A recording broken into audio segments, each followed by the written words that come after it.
Hey guys, welcome back to my channel. So for today's video, as you guys can see by the title, we are going to be doing a video harvesting some vegetables from my garden that we've been working on all summer, and we're going to work on canning up the vegetables that we harvest today. Before we even get into the video of showing you guys how to can green beans, which is what this video is going to be focusing on, I just want to say that I am not any type of professional. I learned by reading online and researching and watching videos, and obviously reading the manuals that came with my pressure canner, which we will talk about later. So make sure that you do your own research, definitely. And yeah, let's get into it. So you can see here I'm harvesting green beans. This is actually my lavender bean. Before this clip, I was actually harvesting my green beans, but these are my lavender beans. They're this beautiful purple color. These were from my gardener, and as you can see, yes, my garden looks absolutely a wreck. We're at the end of green bean season, but we got a lot of really good beans today. As you can see here, I have a basket load. I went on and harvested my tomatoes and bell peppers as well. We are not going to be processing those today, but we are going to be doing the beans. One thing I wanted to show you guys is those pineapple My Gardener tomatoes that we planted together a few months back. They are absolutely stunning. Definitely my favorite tomato. I knew they would be. They're as pretty as I expected them to be, and they taste so good. I let them ripen on the counter, and they're just so sweet. We have been devouring these, but the lines on them and the coloring is just so pretty. They're definitely my favorite, and I cannot wait to plant more of these next year. All right, so the first thing that I do after harvesting a huge load like we did today is I got 2 bowls, got my water, because this is going to be a really long process. Breaking green beans takes me a really long time because it's always a ton. Like, my basket is massive. But first I've got to take out all of these bell peppers. I harvested so many bell peppers. I think I counted 22. I believe I counted 22 whenever I separated all of these out, and they are so beautiful. We had some tomatoes too, and the rest are all of my green and lavender purple beans. I think they're just so beautiful. So yeah, we'll get started with cutting up the beans. Now, whenever it comes to breaking beans, I find that using 2 bowls, one for scraps and like rotten spots, things like that, and then scissors works the best. So here I am just cutting up beans. I will spare you guys the full clip of this because it was a very, very long process, which usually takes me at least an hour, hour and a half to do this part. And then after we get the beans all cut, we will move on to washing them and then prepping jars for canning. I'm so excited. I definitely feel that using cooking scissors to cut my beans up just works absolutely best for me. It saves my fingers, and these cooking scissors are my favorite. They're just Pioneer Woman. They came with my knife block, but I really love them. My mom did help me do beans the last time, and she used scissors as well, and she was used to breaking them with her fingers, but this is just so much easier, and it does go a lot faster using scissors.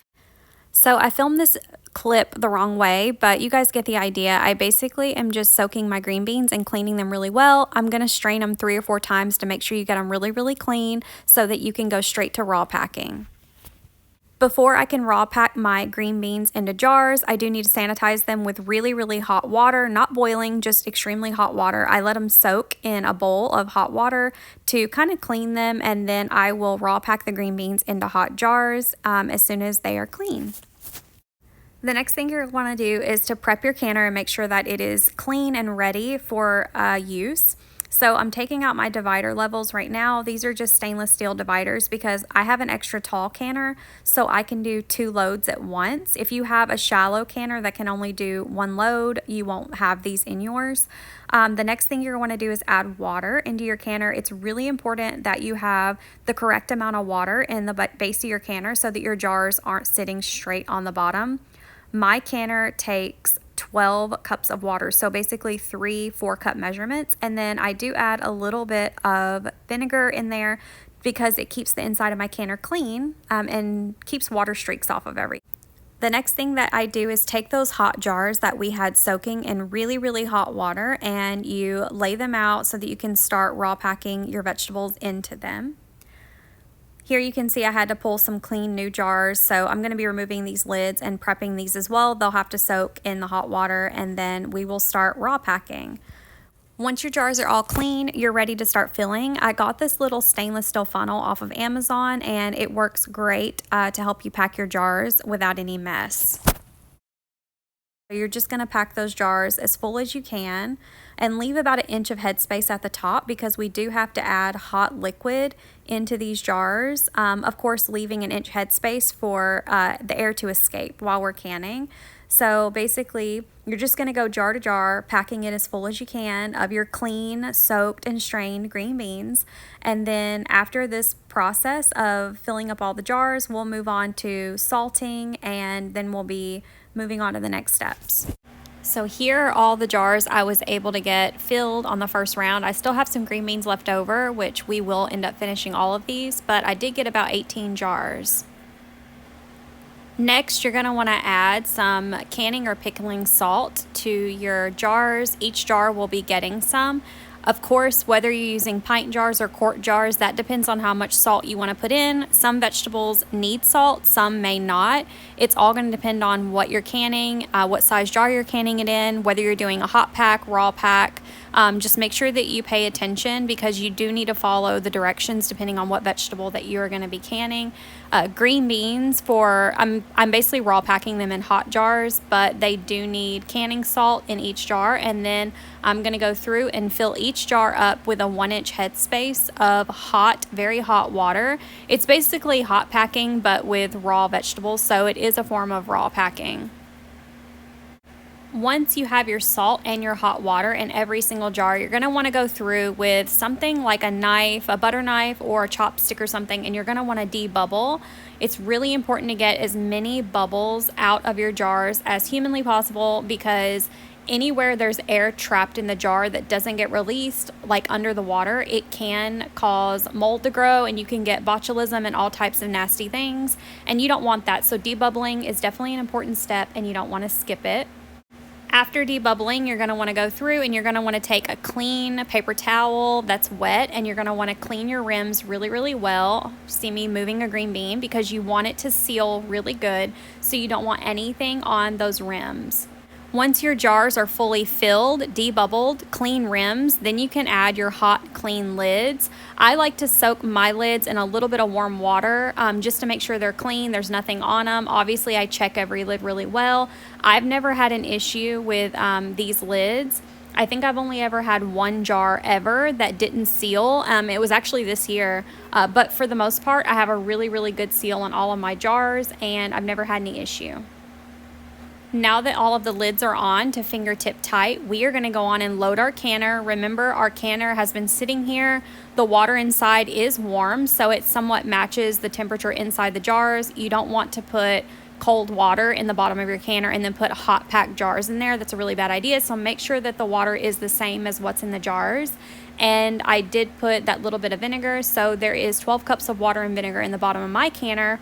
And then I'm going to do one level here, you can see. And then I'm going to go on and add my second layer of jars. Just make sure your glass jars aren't touching. That's really important. You don't want them to be clacking in the canner because this is going to be boiling hot. Look how beautiful these green beans are. They're just so pretty. Unfortunately, purple green beans do lose all of their color and they all look the same when they're done canning.